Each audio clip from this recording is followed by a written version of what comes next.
if I was leaving a war-torn country, I would bring my wife and kids. When I first get somewhere that's not being bombed, I would stay. Oh no, I wouldn't stay in France because you only get a tent. I will say this publicly to anybody: the reason we are being subjected to so many migrants, in my humble opinion, Richard, is because the pull is so great in this country. And it's okay, I suppose, or has gone under the radar when we were all right. But when your own people are missing out, then it becomes a massive issue, and Reform is tapping into that. Well, we are. We're leading in the polls, as I think everybody knows, and that's because we've got a very clear message that we need to stop illegal immigration. We've got a plan to stop the boat. We've got to leave the ECHR. We've got to pick up and take back, which, by the way, the French have a legal obligation to do, which they are in breach of their international obligation. Funny that the Prime Minister, who seems to love international law with his beloved Attorney General, Lord Hermer, they never seem to pick up on that international obligation. It's the only one they don't. Interesting that, isn't it? Interesting that.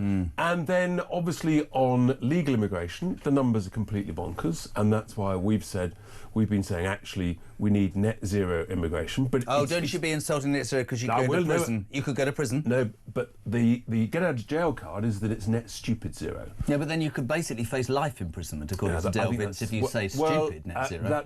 I look forward to having another chat with Dale.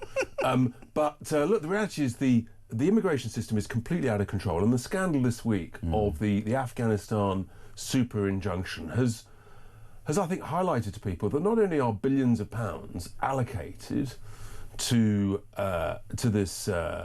tens of thousands of more Afghans to come to the UK, the vast majority of whom are chancing their arm, let's be honest about it, essentially claiming that they were helping, they were fighting, they were translating alongside British soldiers, and we know that actually they weren't. Well, it's interesting, Bob Seeley made a point that I think is very, very salient, and I want to ask you loads on this subject, which is that he said that if you take the 23,900 and you add families, you could be talking about the size of a small town, upwards of 150,000 people. Now, I agree with you. What the British people want to hear, and Nigel did his video, is do we know anything about any of these people? But they haven't been vetted. Now, we're on slightly dodgy ground. We found out tonight that British spies and SAS soldiers have been included in the MOD data leak, and I want everything. I want to know, has that person lost their job? Why was this kept from MPs? How many salient politicians knew the truth? It was kept from MPs because the Conservative government at the time, in the Cabinet,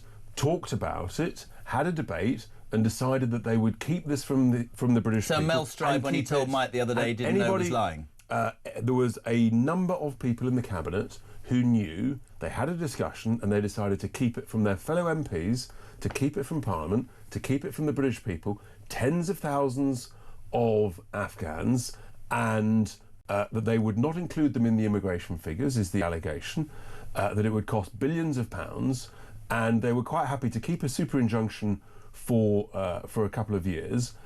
John Healey, the current Defence Secretary, was told before the general election he chose not to use parliamentary privilege, but to keep it secret. Didn't the they Prime also... Minister was told just after the election. Well, wasn't it also true that in November, when these wonderful journalists tried to fight this in the court, the government were against making it public? So they are as complicit as the Tories. Because they've been in charge for a year.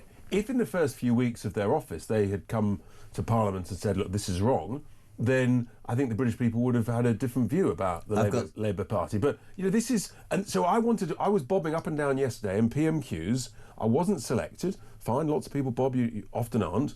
But I wanted to ask the Prime Minister, I wanted to know exactly when he was told about the super injunction and how many other such super injunctions the government has. How many other secrets? How many other secrets that they're not telling us about? Can I ask you to, you don't have to, but there's some breaking news which you won't know about. Diane Abbott has just been suspended by the Labour Party. Diane Abbott yesterday defended comments about racism that led to her year-long suspension from Labour. So as we head to a party recess yesterday, Starmer lost the whip for 4 Labour MPs who apparently were behind the scenes. 3 lost jobs as trade envoys.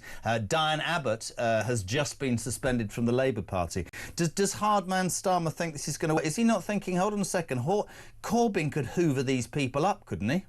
Well, who knows? But we hope. Well, what we do know is that there was a poll out the other day that said a Jeremy Corbyn party might poll as high as the Labour Party, somewhere in the sort of the mid-teens.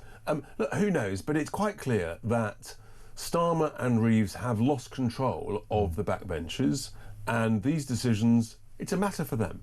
But I think the reason that Rachel Reeves was in tears the other week was because she realised that her party is completely ungovernable and she cannot control public spending, and we are heading towards a serious financial crisis with a Labour Party that is basically gazing at its navel and sort of debating who can be the most socialist and the most Marxist or the most communist. It's quite interesting. I wanted your opinion on this because I was talking earlier about, because I'm old, obviously 60 now. You don't look it. You're very kind. No, we're not talking about that. Listen, you completely thrown me with what you just said. Somebody said to me the other day, we know what happened in 78 and 79. They spent money they didn't have, which is seemingly happening right now. The IMF get involved, and interest rates go to 30%. The unions can't get the pay rises. It's financial meltdown, and that's what many people who remember the 70s fear will happen. I want to ask you about money because, you know, the Afghan thing, 7 billion. Today we discover, in front of every newspaper, that those left-wing ambulance-chasing human rights lawyers are going to charge huge exorbitant figures to try and get these people another £1 billion worth. So that's 8 billion, right? Now, we talked about, the Labour guy didn't like this. There was a £22 billion black hole. He went, oh, I said, but if you had a black hole, and you're a businessman, right? I wouldn't on the first day spend a further 11. I'd try and shave some off the 22. Where does the 8 billion come from? Because again, the British public are going, so you seem to come up with money for the Afghan situation, or the compensation, or the Chagos Islands, which is tens and tens of billions. But so they've got that money. So where is that money? Why? But they haven't got £1 billion a year for our pensioners, 22,000 of whom are in my constituency of Boston and Skegness alone. All of this money is borrowed, and in the last financial year we borrowed 150 billion. That's a huge sum. I'll tell you what that is per house. £5,000 per house last year. This current year, we're going to borrow at least that. The economy is now falling, jobs are plummeting, tax revenues will fall as a consequence, and so that's why we can't keep borrowing £5,000 per house. How do you per year so with imagine, no economic growth? Imagine you're the Chancellor, because that would be a shout, wouldn't it?